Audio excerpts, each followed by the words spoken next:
ભગવાન સોમનાથનું મંદિર દુનિયાના સનાતન સંસ્કૃતિનું આધ્યાત્મનું સ્થાન છે, શ્રદ્ધાનું કેન્દ્ર છે. વર્ષો સુધી ઇતિહાસ એનો સાક્ષી છે કે વર્ષો સુધી એના ઉપર આક્રાંતાઓએ આક્રમણ કર્યું છે, લૂંટવાના પ્રયાસ કર્યા છે. પરંતુ મારો ભગવાન શિવ આજે પણ ત્યાં બિરાજમાન છે.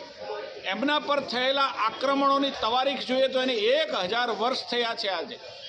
અને ત્યારે 1000 વર્ષમાં અનેક વખત આક્રમણો છતાં પણ દેવોનો દેવ મહાદેવ એનું ભવ્ય મંદિર આજે સોમનાથની અંદર છે. 1000 વર્ષ પૂર્ણ થાય છે ત્યારે દેશના યશસ્વી પ્રધાનમંત્રી પોતે પણ આ અવસરે સોમનાથ પધારી રહ્યા છે. આપણું સૌનું આસ્થાનું કેન્દ્ર છે.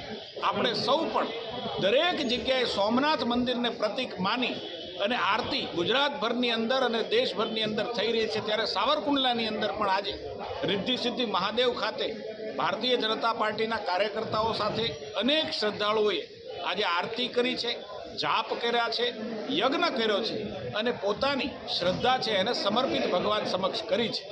હું આશા રાખું કે અહીંયા પધારેલા તમામ લોકો પણ ભગવાન સોમનાથ એના દર્શને આ 3 દિવસના ભવ્ય કાર્યક્રમમાં જશે અને પોતાની શ્રદ્ધા છે એને ત્યાં પણ સમર્પિત કરશે. ધન્યવાદ.